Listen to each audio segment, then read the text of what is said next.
Okay, so in this video, we're going to be looking at chapter 16, which looks at sampling distribution models and confidence intervals for proportions. It is a fairly large and fairly significant chapter, and so for that reason, it's going to be split into two videos. So this is video one.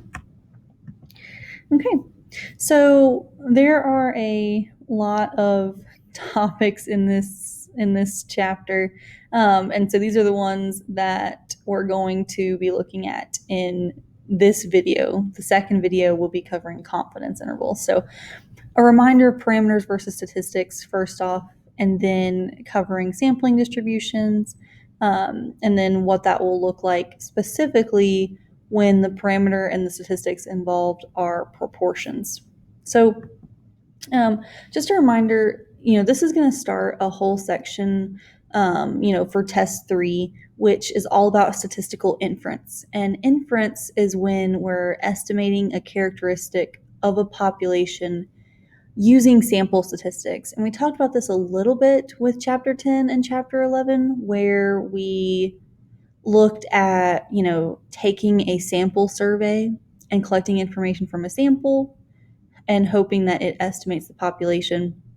So same idea here. We're still going to be looking at estimating some sort of characteristic of a population using a statistic from a sample. And so just a reminder, a sample is a smaller subset of a larger population. And then a parameter is a number that describes some characteristic of the population, and a statistic is a number that describes some characteristic of the sample. So don't get those two confused. So just a reminder, and there are some problems where you have to read through this and identify population, sample, parameter, and statistics. So, for this one, a business owner wants to know the average household income in her business's zip code. She randomly samples 80 households in the zip code and finds that their mean income is $46,144. Okay, so for this one, remember, for population, what are they trying to find out information from? Large scale. And then, parameter is what is the value of interest. And so in this case, the business owner wants to know average household income in her business's zip code. So the population is going to be every house in her business's zip code. And then the sample is the 80 households that she looks at. So you have to be specific and state 80 households. And then for the parameter, it says that when she takes the sample, she finds that their mean income is $46,144. It also says that they want the average household income. So for the parameter, that's just going to be the average household income for everyone who lives in the zip code. The statistic is going to be specifically the $46,144 because that's what resulted from the sample. And so this slide has the answers with the notation. And so I just want to remind you of some notation. Don't forget that this little U symbol read as mu is the parameter symbol for mean. So this is what you use for the mean when you're talking about the population parameter. And then X bar is what you're going to use when you're talking about the mean if it's a statistic. And then just one last reminder, your sample size is always denoted with a lowercase n. So just a reminder of that notation from earlier chapters. Okay. So then that was just a reminder of parameter and statistic. Now we're going to look at sampling distributions. And for sampling distribution, these are what we use.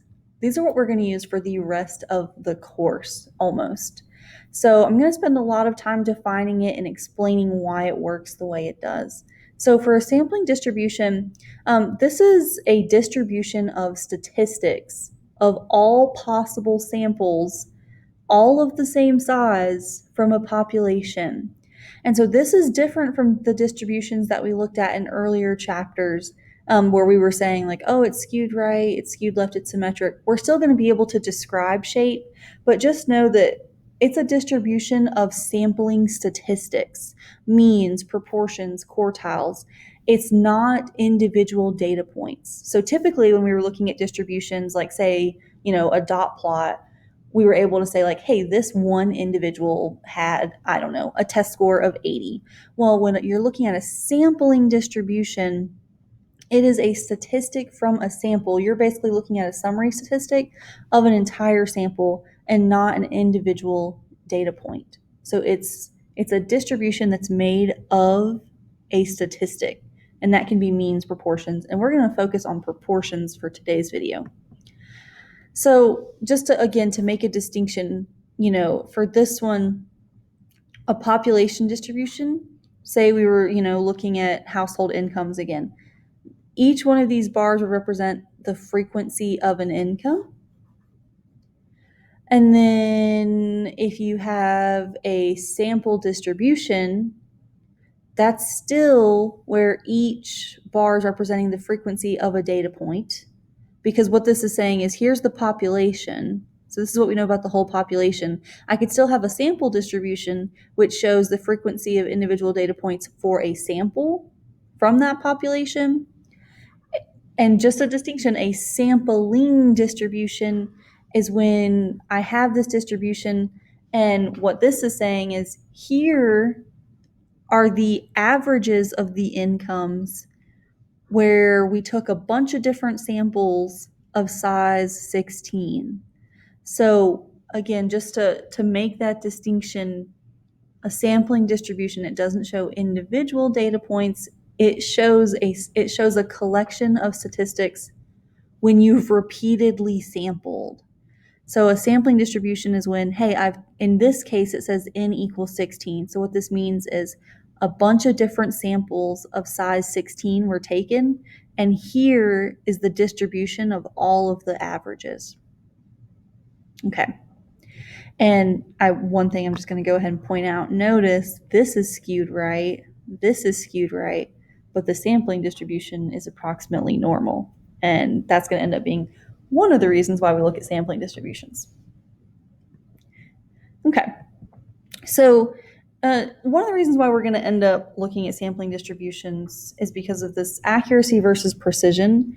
So just to make sure you understand the difference between the two, precision is when, almost like for us, you can think of it in statistics as consistent.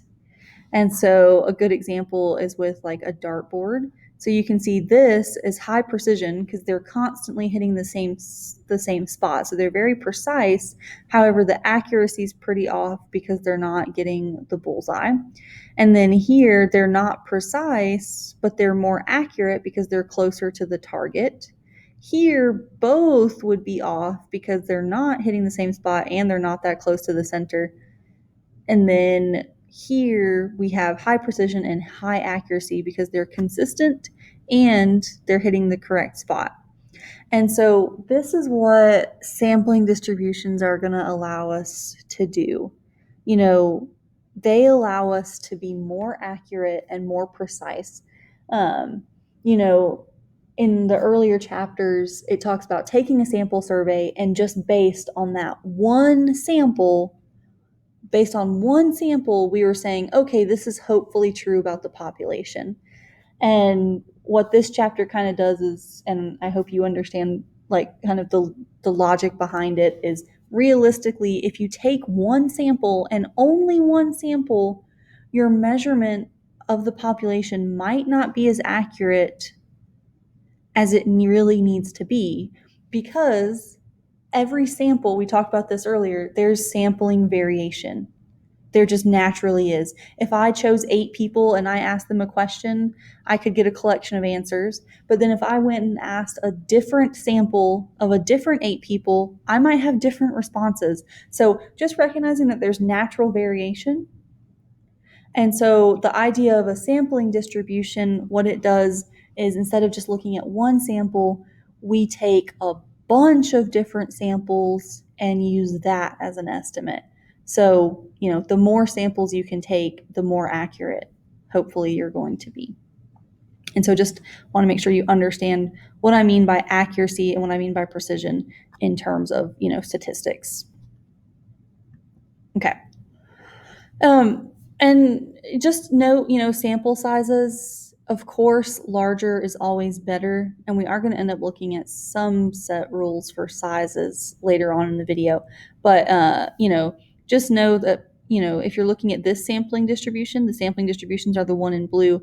I already emphasized earlier that it gets more approximately normal compared to the regular distributions. But you'll notice that when you increase your sample size, if you're going to compare this graph where the sample sizes were 5 and this graph where they're 25, still have like the same center. However, it's less spread out and you're decreasing the variation. So larger sample sizes compared to smaller sample sizes, if you sampled appropriately, you'll still have the same measure of center, but there will be less variability. So you're still precise, but there's less variation in your answer, which is good. That's what we're going for. Okay.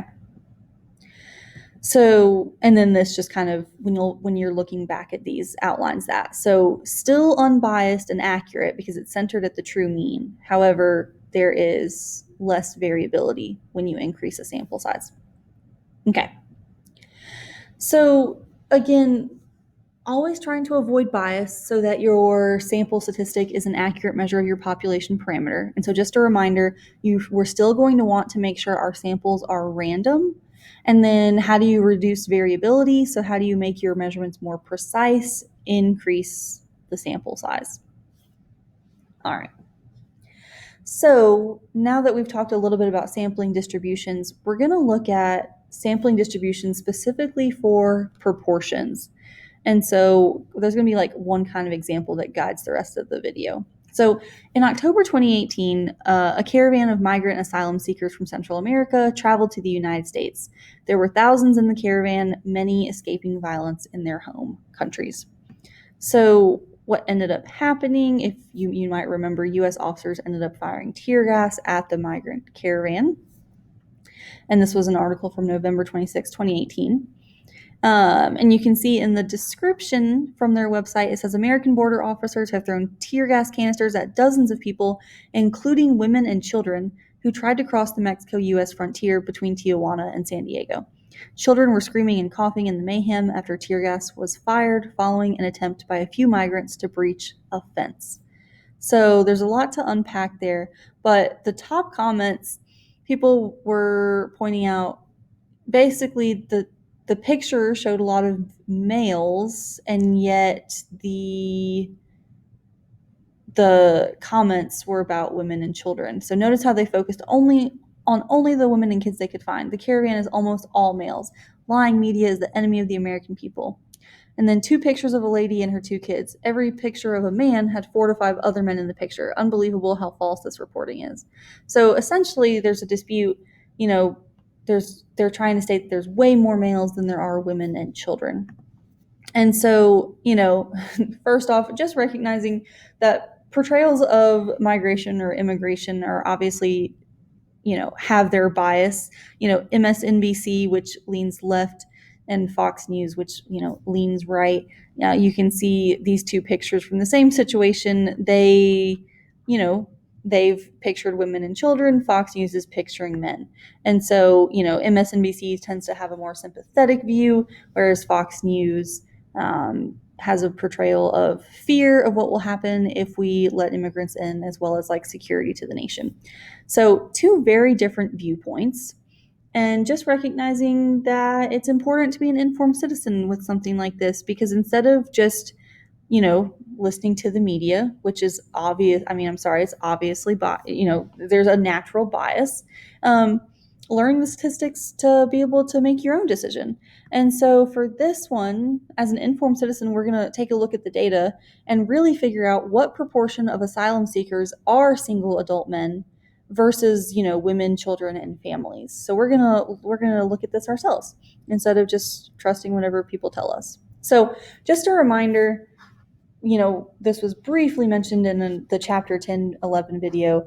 Lowercase p, that is when you're talking about the population parameter. So lowercase p with no other symbol with it is the proportion of interest from the population. So in this case, the proportion of all single adult men who are migrating in the caravan.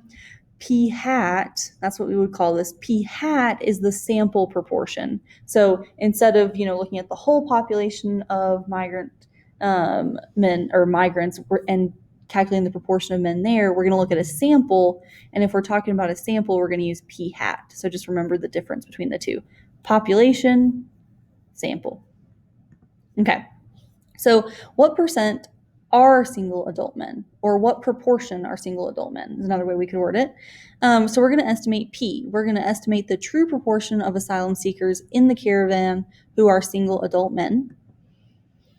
And just make sure, we're trying to avoid sampling bias. So the Washington Examiner, a border official there, said that 3/4 of migrants in the caravan are adult men. In 2018, after walking in the area where asylum seekers gathered, one high-ranking Border Patrol official claimed that 75% of the migrants were single adult men. So their claim, just from walking around, is that P equals 0.75. But just make sure there is an issue here. Walking through an area is not a random sample. Families may be more nervous about making themselves apparent to officials and patrols, leading to undercoverage. So essentially, adult men may feel more confident being visible from someone just walking around, whereas women and children and families may not feel as confident. So they would be undercovered in this sample. And then here's another estimate. So this is from the Congressional Research Service. They said that even though single adult males used to make up over 90% of people apprehended at the border, the report found that now the majority of apprehended migrants are families and unaccompanied children. So they're saying the opposite claim. The first paper said most were male, specifically like 75%. They're now saying that less than half, less than a majority are now families and children. And so if it's a majority, they're saying that the true proportion is less than 0.5. So, the problem with this is of people who are apprehended, who are caught, like stopped from crossing. So there's the problem with this, bias-wise, is apprehensions are also not a random sample of all migrants. Single men are most likely more successful at crossing the border and would therefore be undercovered in this sample. Okay, so unbiased migration estimates can be difficult to obtain for a variety of reasons, but here's two examples. Groups of migrants are fast-moving, non-uniform, and often amorphous.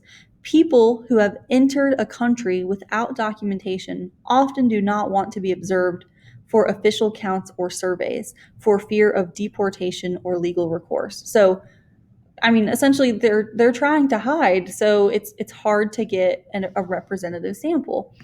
And so we're going to talk about some places that have some good estimates. So in the European Union, like they tend to keep better track of it. After the Arab Spring and Syrian Civil War began in 2011, migration to Europe increased. And so they started collecting in-depth data. So, definitely more in-depth than what we were collecting. And there was still a debate, though, like, should we have sympathy for the refugees, or should we be afraid due to like people taking jobs or even terrorist attacks? And so this was a statement from the UK. As you can see from this picture, most of the people coming are young males.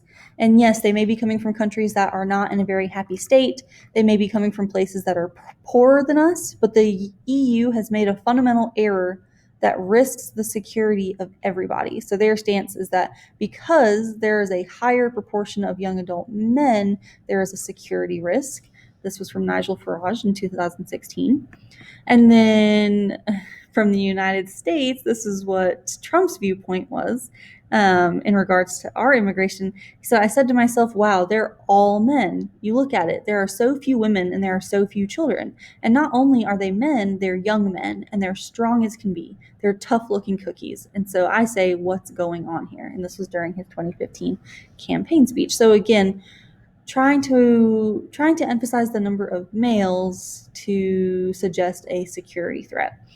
So their statistical claim, many believe that Nigel Farage and Donald Trump were responding to various reports that claimed that migrants to Europe were somewhere between 60 to 75% male. So that is their claim. They're claiming that, we'll say conservatively, that 60% of migrants are male. So a place with the best estimates is actually Spain. So according to a report in Comparative Migration Studies, Spain has a nationwide rolling local population register, which provides a comprehensive register of the population, including unauthorized immigrants. And the Immigrant Citizen Survey conducted a random sample of this database, surveying recent immigrants to Spain who were 15 and older. And, just make sure, when you're looking at these claims, please just be aware that there are databases that might have more accurate estimates. So you can see my reference there if you want to go back and click on it when the slides are posted. So again, we have their claim that P equals 0.6, but we are going to investigate that claim. And so just a reminder that P hat is the statistic and an estimator of P. And for this example, just identifying it in the context of this, the Immigrant Citizen Survey conducted a random sample of 15 plus year old recent migrants in Spain's comprehensive database. In Spain's immigrant hub, the city of Madrid, 257 of the 583 immigrants sampled were male. And so take a second and think about what you think the population is, the parameter is, the sample, and the statistic. So here's what you hopefully got. So the population is all 15 or older migrants in Madrid. And so the proportion, the parameters, we were looking at the proportion of all Madrid migrants who are male. The sample, it said that 583 immigrants were sampled. And then P hat, it said that 257 out of the 583 were male. So if we do 257 and divide it by 583, we get 44.1% or 0.441. So there are quite a few homework problems where you just have to identify this information. So here's the question. We have this sample that says that the proportion of male immigrants who are 15 or older is 0.441. That's from the sample. The question is, how reliable is that? How accurate is it? And can we really use it to estimate the population proportion? And hopefully, yes, if you've sampled correctly and you've done it enough times, yes, you would expect them to be equal. But there are certain things that need to be true first.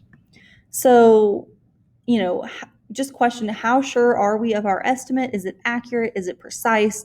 Does our statistic give good enough evidence to make a claim about the population? And again, one of the main ideas of this chapter is that realistically, one sample is not enough. Just one sample is not enough. So instead of looking at just one sample, we look at what's called a sampling distribution. And so, real quick, so this is like kind of an abstract concept. The idea of a sampling distribution is that you have a collection of several samples.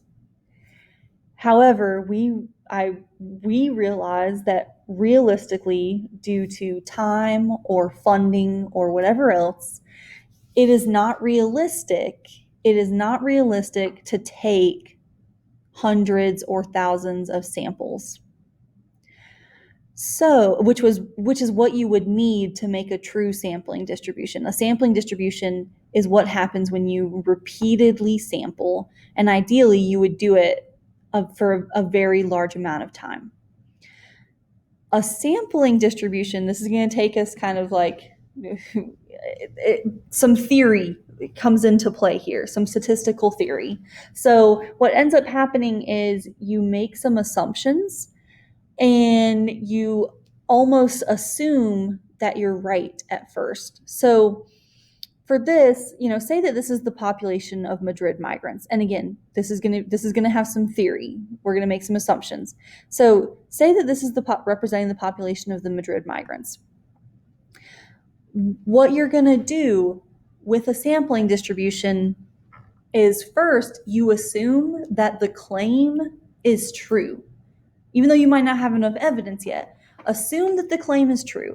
Pretend that the Farage-Trump claim is true and that the true proportion is 0.6. The true proportion of all Madrid immigrants who are male is 60%. So this chunk identify as male, this chunk do not identify as male. So that would be like the first assumption. Assume that the claim is true. And in a perfect realm, that would be a perfect 60-40 split. But then, when you're looking at this, so what proportion of all Madrid immigrants are male? Let's take a sample of the population. And so this is like the realm of sucky statistics where we're just going to take one sample. If I just take one sample, and you basically, like, one really bad assumption is to not even sample. If we already know the population, we don't need a sample. Well, that's definitely not true. Some people say we can't measure the whole population, so we just get a sample and estimate. So this is where it's like, oh, let's just take one sample. Unfortunately, a lot of people think that this is what you should do. Just take one sample and assume that it estates. Please be aware when you're reading things that that's not statistically accurate. So let's show why. If you take just one sample of this hypothetical population that we have here, if I just take one sample, I randomly selected these dots, and I got out of a sample size of 30, I ended up with 17 males, and so that is 0.57. That's from my one sample. I get 0.57, and the true proportion, based on my assumption and the way this was designed, was 0.6. So the true proportion I know is 0.6. This one sample that I took, I got 0.57. And so that's already not accurate. We underestimated. So just one sample is typically not good enough. It's not going to be as precise as we need it to be. So, this leads to the question, like, how far off do estimates usually tend to be? And this is where the idea of a sampling distribution came from. Because what about all of the other possible random samples that could have happened? Because this was just one sample.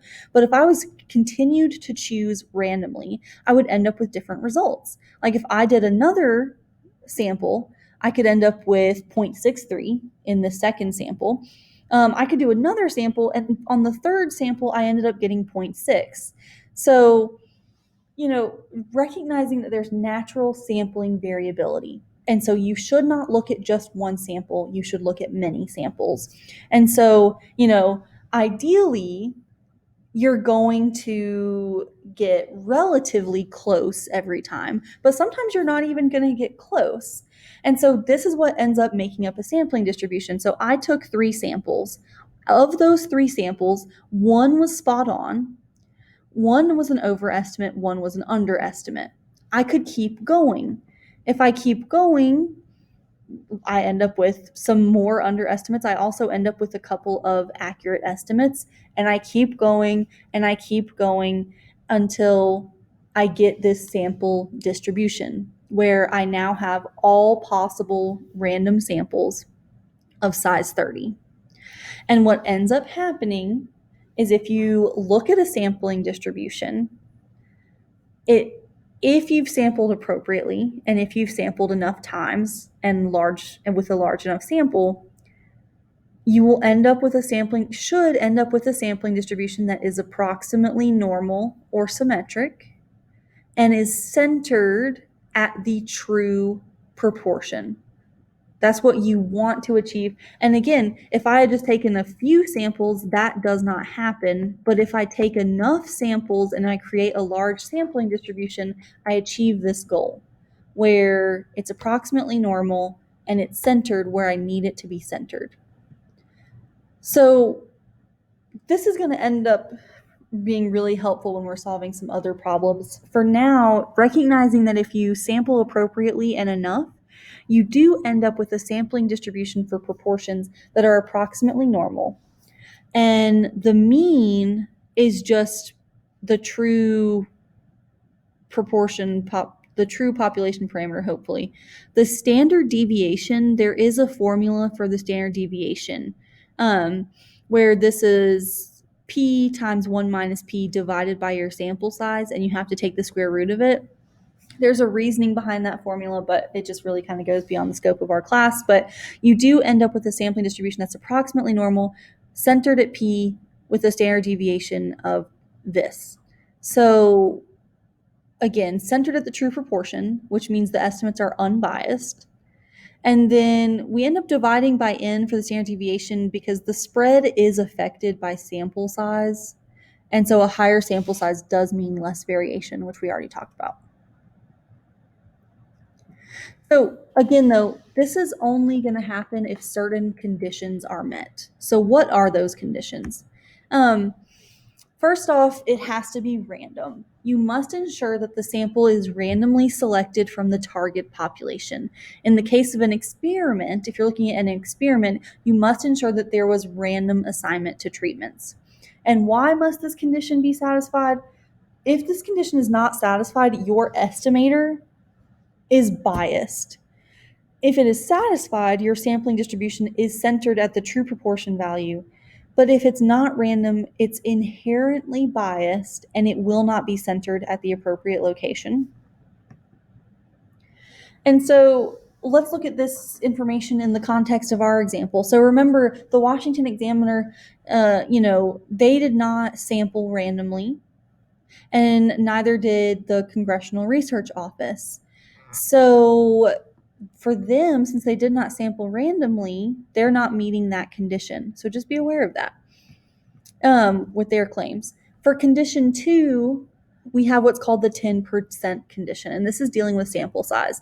So the sample size n must be less than 10% of the population size. So the formula for that, n is less than 0.10 times n. So again, this, we finally have a rule for sample size here. It has to be less than 10% of the population. And why must this be satisfied? It has to do with the standard deviation. It ensures that the standard deviation is that formula there. Otherwise, we wouldn't be able to model the standard deviation of the sampling distribution for this course. And so again, I wish I could say more there, but for us right now, just know that the sample size has to be less than 10% of the population for this formula to work. Okay, and then this kind of goes into it a little bit more. For the 10% condition, where that comes from, if you're sampling with replacement, say 3 individuals from a population of 10 people, what is the probability that all 3 individuals identify as male, assuming that 60% of the population is male?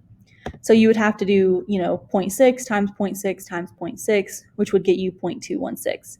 And this is assuming independence. Previous outcomes don't affect the probability of later ones. What if we sampled without replacement? So then it would be 6 out of 10 times 5 out of 9 times 4 out of 8. And this is what's saying when you have dependent events, previous outcomes do affect the probability of later ones. So you do get different answers, of course, if it's independent versus if it's not. And then situation 3, what if we had a population of 640 people? What is the probability that all 3 individuals identify as male? We would have 384 times over 640, so on and so forth, until we get 0.215. So just as a comparison, remember, if it's independent, we're allowed to use this multiplication rule, and we would get 0.216. If it's dependent, the multiplication rule ends up getting us 0.167. But then if it's even if it's still dependent, I would get 0.215 if my sample size is larger. So what I wanted to show you there is essentially the 10% condition helps us, it's going to help us basically satisfy the condition of independence, which is going to help us calculate some probabilities. So it's all about being able to say okay, I've taken all these samples and they're independent of one another. So it helps satisfy independence. So if a sample size is small compared to n, the process is almost independent. And it has to be small compared to n. So then for large counts, because again, like it has to be small compared to n. And each one of these, we were selecting 3 people.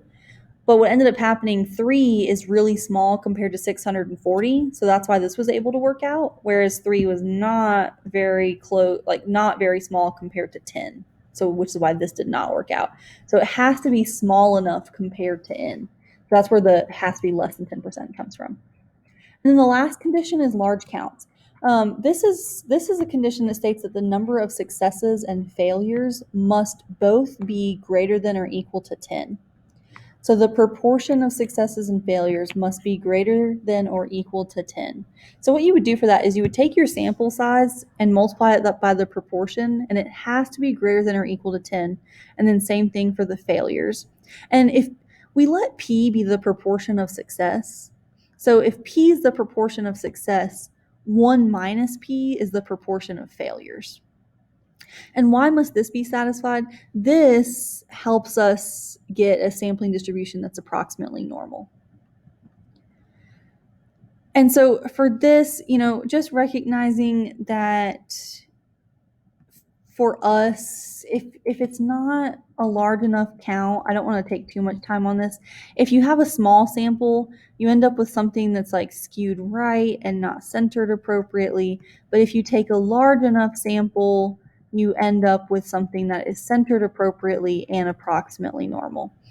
So, you get lower variation as well, which is good.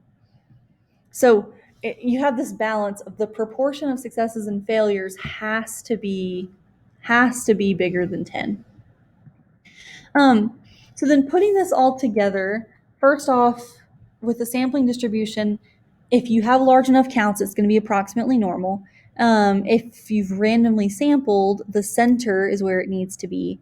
And if it's meeting the 10% condition, we have a measure of spread that's actually calculable.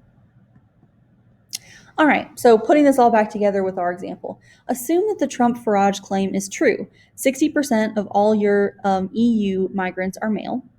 If you randomly sample 30 migrants and calculate the proportion of males, what is, p hat? So first off, describe the sampling distribution. Okay, if a problem asks you to describe the sampling distribution, it's asking you, is it normal? If it's normal, what's the mean? What's the standard deviation? But you have to check conditions too. So for this, we do have random sample. It tells you they were randomly sampled. So that condition's been met. For the 10% condition, so you do end up having to assume the 10% condition fairly often. I don't know how many migrants there are in the entire European Union, but it's pretty reasonable to assume that 30 is less than 10% of all of them. And then for the large counts, you can actually calculate that. The proportion of successes would be 0.6. And if you do 0.6 times 30, you would get 0.8, or excuse me, 0.6 times 30 gets you 18, which is larger than 10. And then the proportion of failures is 0.4, because if I do 1 minus 0.6, so 30 times 0.4, that's 12, which is also bigger than 10. So that condition has been satisfied. And so what this means is that our sampling distribution would be approximately normal. It would be centered at 0.6. And then the standard deviation would be whatever we get when we plugged in this formula. And the shape is approximately normal. And we're going to do some examples where we plug into this formula too. But it would just be 0.6 times 0.4 divided by n. So if you want to try that out real quick, you would have to do 0.6 times 0.4, proportion of successes times the proportion of failures. Divide that by the sample size, so divide by 30. And if you take the square root of that value, you should get 0.089 would be your standard deviation. Okay, so then this is where I got that value from. So just in summary, the mean is 0.6, the standard deviation is 0.09, and you can look back on this to see where I plugged in the numbers. Okay, So the sampling distribution of p hat, which is the sample proportion of migrants who are male, is approximately normally distributed with a mean of 0.6 and a standard deviation of 0.089. So with this, calculate the probability of sampling 15 or fewer males. So if we did this, this is where you would be able to use the normal calculator in StatCrunch for this. So you would be able to go to the normal calculator, you would enter your mean, enter your standard deviation, and then we can figure out this probability. If you do that, what you're going to look at, you would get 0.13, because what you would enter in, you would look at the probability that p hat is less than 0.5.